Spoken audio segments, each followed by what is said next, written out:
ꯃꯃꯥꯡꯒꯤ ꯚꯤꯗꯤꯑꯣꯗ ꯑꯗꯨꯝꯅ ꯌꯦꯡꯕꯤꯈꯤꯕꯗ ꯔꯣꯖꯔꯅ ꯃꯥꯒꯤ ꯄꯣꯛꯃꯤꯟꯅꯗꯕ ꯃꯅꯥꯎꯄꯥ ꯂꯤꯌꯝꯗ ꯍꯣꯔꯣꯜ ꯒꯦꯝ ꯁꯥꯔꯥ ꯁꯥꯔꯤꯇꯥ ꯀꯧꯕ ꯑꯃ ꯁꯥꯟꯅꯍꯟꯈꯤ꯫ ꯃꯁꯤ ꯁꯥꯟꯅꯕꯁꯤꯗ ꯃꯈꯣꯏꯅ ꯁꯥꯔꯥ ꯁꯥꯔꯤꯇꯥ ꯀꯧꯕ ꯊꯋꯥꯏ ꯑꯃꯕꯨ ꯀꯧꯔꯝꯃꯤ ꯑꯗꯨꯒ ꯃꯈꯣꯏꯗ ꯋꯥꯍꯪ ꯈꯔꯁꯨ ꯍꯪꯂꯝꯃꯤ꯫ ꯃꯁꯤꯒꯤ ꯃꯇꯨꯡꯗ ꯔꯣꯖꯔ ꯑꯃꯗꯤ ꯃꯥꯒꯤ ꯃꯔꯨꯞꯅ ꯂꯤꯌꯝꯕꯨ ꯀꯤꯍꯟ ꯈꯣꯠꯍꯟ ꯇꯧꯔꯝꯃꯤ ꯑꯗꯨꯒ ꯃꯥꯕꯨ ꯀꯥ ꯑꯃꯗ ꯊꯣꯡ ꯂꯣꯟꯁꯤꯟꯗꯨꯅ ꯊꯝꯈꯤꯔꯝꯃꯤ꯫ ꯔꯣꯖꯔꯅ ꯃꯥꯒꯤ ꯀꯥ ꯑꯗꯨꯒꯤ ꯊꯣꯡ ꯑꯗꯨ ꯍꯥꯡꯗꯣꯔꯛꯄꯗ ꯂꯤꯌꯝ ꯑꯗꯨ ꯀꯥ ꯑꯗꯨꯗ ꯒ꯭ꯌꯥꯟ ꯃꯥꯡꯂꯒ ꯂꯩꯔꯝꯃꯤ꯫ ꯔꯣꯖꯔꯅ ꯃꯥꯕꯨ ꯍꯧꯗꯣꯛꯂꯨꯕꯗ ꯂꯤꯌꯝꯅ ꯁꯥꯔꯥ ꯁꯥꯔꯤꯇꯥꯅ ꯃꯥꯕꯨ ꯂꯧꯕ ꯂꯥꯛꯑꯦ ꯍꯥꯏꯅ ꯍꯥꯏꯔꯛꯈꯤ꯫ ꯃꯁꯤꯒꯤ ꯃꯇꯨꯡꯗ ꯂꯤꯌꯝꯒꯤ ꯃꯁꯥ ꯑꯗꯨ ꯀꯔꯤꯒꯨꯝꯕ ꯑꯃ ꯇꯧꯔꯛꯇꯨꯅ ꯁꯤꯈꯤꯔꯝꯃꯤ꯫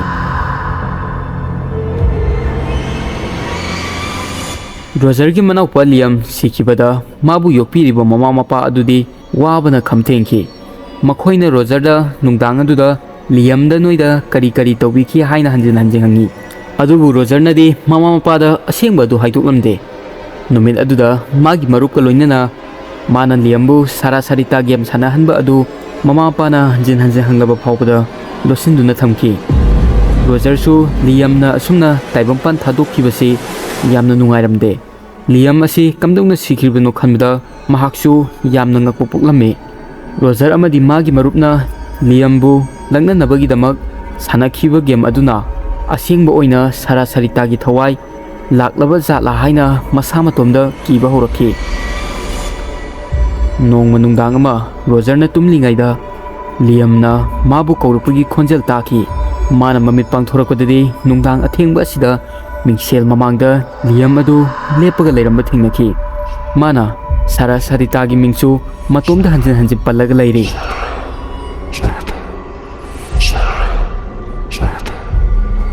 ꯔꯣꯖꯔꯅ ꯂꯤꯌꯝꯒꯤ ꯁꯪꯒꯟꯗ ꯈꯨꯠ ꯑꯗꯨ ꯊꯝꯂꯨꯕꯗꯗꯤ ꯂꯤꯌꯝ ꯑꯗꯨ ꯑꯣꯟꯊꯣꯔꯛꯈꯤ ꯑꯗꯨꯒ ꯂꯤꯌꯝꯒꯤ ꯁꯛ ꯑꯗꯨ ꯎꯕꯗ ꯌꯥꯝꯅ ꯑꯀꯤꯕ ꯄꯣꯛꯂꯝꯃꯤ꯫ ꯃꯥꯅ ꯀꯟꯅ ꯔꯣꯖꯔꯗ ꯂꯥꯎꯔꯛꯈꯤ꯫ ꯃꯇꯝ ꯑꯁꯤꯗ ꯔꯣꯖꯔ ꯑꯗꯨ ꯃꯤꯀꯞ ꯊꯣꯛꯂꯛꯏ ꯑꯗꯨꯒ ꯃꯍꯥꯛ ꯐꯃꯨꯡꯗ ꯂꯩꯔꯝꯃꯤ꯫ ꯃꯥꯅ ꯈꯟꯕꯗ ꯍꯧꯖꯤꯛꯀꯤ ꯊꯧꯗꯣꯛ ꯑꯗꯨ ꯃꯥꯒꯤ ꯃꯪ ꯑꯐꯠꯇꯕ ꯑꯣꯏꯔꯝꯅꯤ ꯍꯥꯏꯅ ꯈꯟꯗꯣꯛꯂꯝꯃꯤ ꯑꯗꯨꯕꯨ ꯍꯥꯏꯔꯤꯕ ꯃꯪ ꯑꯁꯤ ꯔꯣꯖꯔꯅ ꯅꯨꯡꯗꯥꯡꯗ ꯇꯨꯝꯕ ꯈꯨꯗꯤꯡꯒꯤ ꯍꯟꯖꯤꯟ ꯍꯟꯖꯤꯟꯅ ꯎꯕ ꯍꯧꯔꯛꯈꯤ꯫ ꯔꯣꯖꯔꯅ ꯃꯥꯒꯤ ꯃꯔꯨꯞ ꯍꯦꯃꯥꯗ ꯃꯪ ꯑꯁꯤꯒꯤ ꯃꯇꯥꯡꯗ ꯇꯝꯂꯝꯃꯤ ꯑꯗꯨꯒ ꯍꯦꯃꯥꯗ ꯂꯤꯌꯝꯅ ꯁꯤꯔꯝꯗꯥꯏꯗ ꯃꯥꯒꯤ ꯃꯃꯪꯗ ꯁꯥꯔꯥ ꯁꯥꯔꯤꯇꯥ ꯎꯏ ꯑꯗꯨꯒ ꯃꯈꯣꯏꯅ ꯃꯥꯕꯨ ꯂꯧꯕ ꯂꯥꯛꯏ ꯍꯥꯏꯅ ꯍꯥꯏꯔꯝꯕ ꯑꯗꯨꯁꯨ ꯇꯝꯂꯝꯃꯤ꯫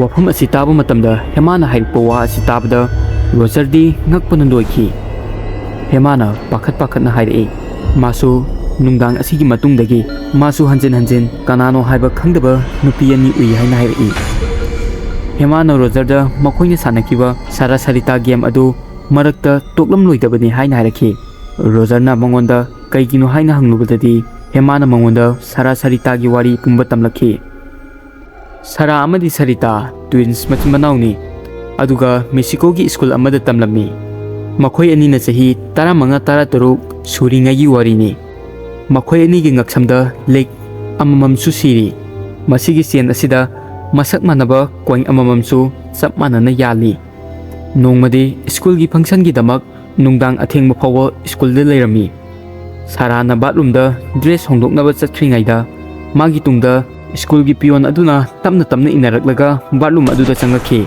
ꯁꯥꯔꯥꯅ ꯄꯤꯌꯣꯟ ꯑꯗꯨꯅ ꯆꯪꯂꯛꯂꯤꯕꯗꯨ ꯀꯔꯤꯒꯤꯅꯣ ꯍꯥꯏꯕ ꯈꯪꯕꯗꯒꯤ ꯃꯥꯅ ꯀꯟꯅ ꯂꯥꯎꯔꯛꯄꯗ ꯄꯤꯌꯣꯟ ꯑꯗꯨꯅ ꯃꯈꯧꯔꯤ ꯑꯗꯨ ꯃꯦꯠꯂꯛꯈꯤ꯫ ꯃꯈꯧꯔꯤ ꯆꯔꯝ ꯑꯗꯨ ꯐꯖꯅ ꯃꯦꯠꯄꯅ ꯃꯔꯝ ꯑꯣꯏꯔꯒ ꯈꯨꯗꯛꯇ ꯃꯥ ꯁꯣꯔ ꯍꯣꯟꯈꯤꯗ꯭ꯔꯦ꯫ ꯃꯇꯝ ꯑꯁꯤꯗ ꯁꯥꯔꯤꯇꯥꯁꯨ ꯃꯐꯝ ꯑꯁꯤꯗ ꯂꯥꯛꯂꯝꯃꯤ꯫ ꯃꯥꯅ ꯁꯥꯔꯥꯅ ꯃꯐꯝ ꯑꯗꯨꯗ ꯇꯥꯗꯨꯅ ꯂꯩꯕ ꯑꯗꯨ ꯎꯔꯝꯃꯤ ꯑꯗꯨꯒ ꯃꯥꯒꯤ ꯍꯦꯛ ꯅꯥꯀꯟꯗ ꯄꯤꯌꯣꯟ ꯑꯗꯨꯁꯨ ꯂꯦꯞꯄꯝꯃꯤ꯫ ꯁꯥꯔꯤꯇꯥꯕꯨ ꯍꯦꯛ ꯎꯕꯗ ꯄꯤꯌꯣꯟ ꯑꯗꯨꯅ ꯁꯥꯔꯤꯇꯥꯕꯨ ꯐꯥꯔꯝꯃꯤ ꯑꯗꯨꯒ ꯃꯥꯕꯨꯁꯨ ꯍꯥꯠꯇꯣꯛꯂꯝꯃꯤ ꯑꯗꯨꯒ ꯃꯥ ꯃꯐꯝ ꯑꯁꯤꯗꯒꯤ ꯆꯦꯟꯈꯤꯔꯝꯃꯤ꯫ ꯁ꯭ꯀꯨꯜꯒꯤ ꯁꯥꯇ꯭ꯔꯁꯤꯡꯅ ꯁꯥꯔꯥ ꯁꯥꯔꯤꯇꯥꯒꯤ ꯍꯛꯆꯥꯡ ꯑꯗꯨ ꯋꯥꯁꯔꯨꯝꯗ ꯂꯩꯔꯝꯕ ꯑꯗꯨ ꯊꯦꯡꯅꯕꯗꯒꯤ ꯃꯈꯣꯏ ꯀꯤꯕꯅ ꯂꯣꯏꯈꯤ꯫ ꯃꯈꯣꯏ ꯑꯅꯤꯒꯤ ꯆꯦꯟ ꯑꯗꯨꯁꯨ ꯃꯈꯣꯏꯒꯤ ꯍꯛꯆꯥꯡꯒꯤ ꯃꯅꯥꯛꯇ ꯂꯩꯔꯝꯃꯤ꯫ ꯆꯦꯟ ꯑꯃꯒꯤ ꯀꯣꯏꯟ ꯑꯃꯒꯤ ꯃꯃꯥꯏꯗ ꯍꯦꯠ ꯑꯣꯏꯔꯝꯃꯤ ꯑꯗꯨꯒ ꯆꯦꯟ ꯑꯃꯗꯅ ꯇꯦꯜꯁ ꯑꯣꯏꯔꯝꯃꯤ꯫ ꯃꯇꯝ ꯑꯁꯤꯗꯒꯤ ꯃꯤꯌꯥꯝꯅ ꯃꯈꯣꯏꯒꯤ ꯊꯋꯥꯏ ꯑꯗꯨ ꯀꯣꯏꯟ ꯑꯗꯨꯗ ꯆꯪꯗꯨꯅ ꯂꯩ ꯍꯥꯏꯅ ꯍꯥꯏꯅꯔꯛꯈꯤ ꯑꯗꯨꯒ ꯀꯅꯥꯒꯨꯝꯕ ꯑꯃꯅ ꯀꯣꯏꯟꯒꯤ ꯃꯇꯦꯡꯅ ꯃꯈꯣꯏꯕꯨ ꯀꯧꯕ ꯄꯥꯝꯂꯕꯗꯤ ꯃꯈꯣꯏ ꯂꯥꯛꯀꯅꯤ ꯑꯗꯨꯒ ꯃꯈꯣꯏꯒ ꯋꯥꯔꯤ ꯁꯥꯟꯅꯕ ꯌꯥꯒꯅꯤ ꯑꯗꯨꯒ ꯒꯦꯝ ꯑꯗꯨ ꯑꯃꯨꯛꯇꯪ ꯍꯧꯈ꯭ꯔꯕꯗꯤ ꯁꯥꯔꯥ ꯑꯃꯗꯤ ꯁꯥꯔꯤꯇꯥꯅ ꯒꯦꯝ ꯑꯁꯤ ꯇꯣꯛꯑꯁꯤ ꯍꯥꯏꯕ ꯑꯌꯥꯕ ꯄꯤꯗ꯭ꯔꯤꯕ ꯃꯈꯩ ꯇꯣꯛꯄ ꯌꯥꯗꯦ꯫ ꯍꯦꯃꯥꯅ ꯔꯣꯖꯔꯗ ꯋꯥꯔꯤ ꯑꯁꯤ ꯇꯝꯂꯛꯄꯗ ꯔꯣꯖꯔꯅ ꯍꯦꯃꯥꯗ ꯑꯃꯨꯛꯀꯁꯨ ꯁꯥꯔꯥ ꯁꯥꯔꯤꯇꯥ ꯀꯧꯔꯁꯤ ꯍꯥꯏꯅ ꯍꯥꯏꯔꯛꯈꯤ ꯑꯗꯨꯒ ꯒꯦꯝ ꯑꯗꯨ ꯂꯣꯏꯁꯤꯟꯅꯕꯒꯤ ꯄꯔꯃꯤꯁꯟ ꯂꯧꯔꯁꯤ ꯍꯥꯏꯅ ꯍꯥꯏ꯫ Hema amadi Rogergi kada Sara Saritabu amukka kaurami. Sara Sarita ikoi nangi game asi sanaba yagadra. Masi hairaga makoina coin adubu langkhatli. Coin adugi mamai animakta het laklami. Masina haibidi yai hairibani. Makoina Sara Saritada nakoi ani asi mother tawgibra haina hangki.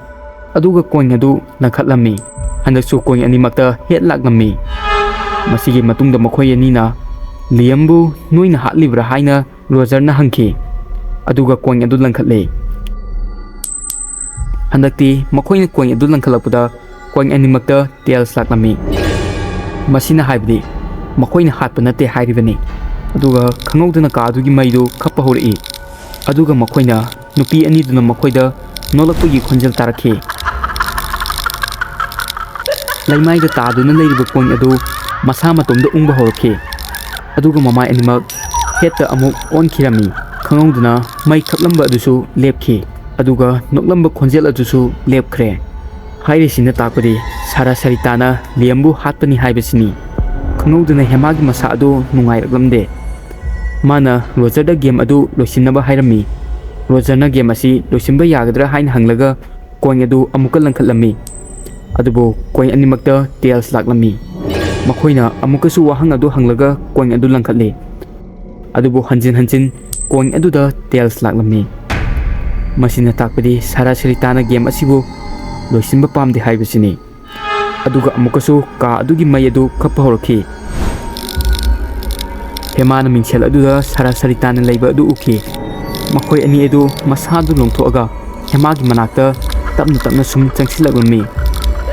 Mana Rogerda wafam asi hairubada Hema su masadu Liymna siramdaida tawkhiba adumaina magi masa adusu singba hawrakhi. Magi mamit adusu musilaknami. Rogerna kari tawlunu haba khanglamde. Mana sauna Sara Sarita noina pamlibisi karino haina hangki. Matam asida Hemagi mittagi tarkhi. Aduga mixelda masa matumda wahai ama irakhi. DEATH dead haibadi siba. Rogerna Sara Saritada lale haina harami. Aduga Hemabu thadokpiyo haina request tawrakhi. Khangawdana mai adu khappa leplami. Aduga Hema adu wakhal manglaga makhada takhirami. Ngahak leiraga Hema adu wakhal tarakhi. Adubu nongmagi Hemagi haksang adudi soksilakhi. Aduga nungtigi Rogerna Sara Sarita ai nangi game asi toksaba yagadra haina question ama hangna coin adu langkhatuna nungtigi lei. Nongmadi coin animakta het laklami.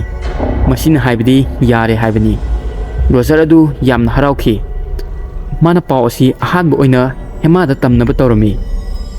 Numit asida Rogerna Hema adu school gi washroom da taaduna leirami haiba paw takhi. Aduga magi manakta coin ani su phangki. Coin ani dugi mamai animak aduda tails oiramki.